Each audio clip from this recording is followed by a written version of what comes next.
আমরা আমাদের বাড়ি থেকে বেরিয়ে সোজা চলে গেলাম মাঠে। আমাদের সেই ছোটবেলাকার স্কুলে যেখানে আমরা পড়াশোনা করেছি। ছোটবেলায় সেই স্কুলে আজ অ্যানুয়াল স্পোর্টস হচ্ছিল। তারপর আমরা পিসি বাড়ি যাচ্ছিলাম। রাস্তাতে একটা কাকিমা অনেকগুলো কবিতরের হাঁড়ি নিয়ে বসেছিলেন। সেগুলিতে কবিতর ছিল না, সেগুলি তিনি পরিষ্কার করছিলেন। তারপর দাদা, ভাবি আর আমার যা, আমরা সবাই মিলে চলে গেলাম।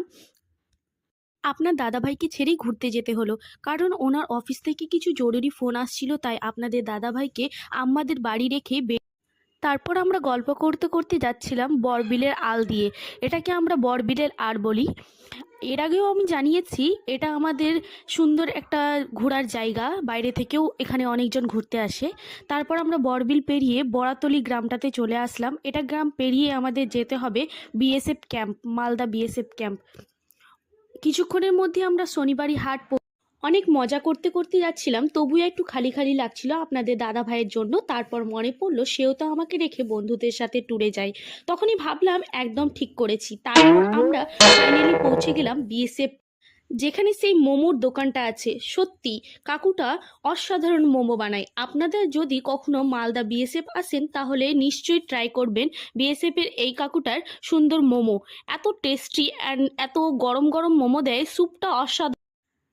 তারপর আমরা গাড়ি থেকে বেরিয়ে পড়লাম মোমোর দোকানের সামনে। আমরা 3 প্লেট মোমো নিয়েছিলাম, ভাবি, আমি আর আমার যা। 3জন মোমো টোমো খেয়ে আমরা আবার রওনা দিলাম ফুচকার দিকে। ফুচকা হাঁটতে হাঁটতে যাচ্ছিলাম, সামনে একটা ফুচকার দোকান দেখতে পেলাম। একটা মহিলা ফুচকা বিক্রি করছে। তারপর ফুচকাটা টেস্ট করলাম, কিন্তু অতখানিও ভালো লাগলো না ফুচকাটা। এখানে আরেকটা ফুচকাওয়ালা বসতো, এখন বসছে না। বিএসএফ ক্যাম্পের সামনেও বসতো, এখানেও বসতো। এই ফুচকাটা খেয়ে অতখানি মজা লাগলো না। তারপর আমরা ফুচকা ট্রাই করে আবার হাঁটতে হাঁটতে চলে গেলাম। এই সমবায়িকা ছিল একটা এখানে, সামিরের সমবায়িকা। ওটাতে আমরা আসলেই ঢুকি। সমবায়িকাটাতে ঢুকলাম, কিছু সামান নিলাম, নিয়ে বিল টিল করে বেরিয়ে পড়লাম। ছুটকু সামানগুলো চাটতেও পারছিল না, আবার ছাড়ছিলও না। দরজা খুলতে পারছে না, তবুও চেষ্টা করে যাচ্ছে, দেখেন। তারপর আমরা সবাই বেরিয়ে পড়লাম। তারপর দেখেন ওই হাঁটতে হাঁটতে কিভাবে যাচ্ছে, আগে আগে ওর মামা। তারপর আবারও আমরা একটা সমবায়িকাতে ঢুকলাম। এটাতে আমি কখনো ঢুকিনি, এটা একটু আলাদা ছিল, একটু বড় ছিল। এটাতে অনেক রকমের সামান ছিল।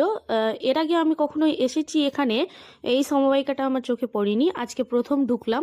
তারপর ওখান থেকে কিছু চকলেট নিয়ে ওখান থেকে বেরিয়ে গেলাম। হাঁটতে হাঁটতে আমরা চলে যাচ্ছিলাম গাড়ির দিকে। তারপর গাড়িতে এসে বসলাম, আবার আমরা বাড়ির দিকে রওনা দিব। আবার আমরা যাব পিসিদের বাড়ি, ওখান থেকে বাড়ি যাব মায়ের বাড়ি। রাস্তাতে কত সুন্দর আলো জ্বলছে। এই ছোট ছোট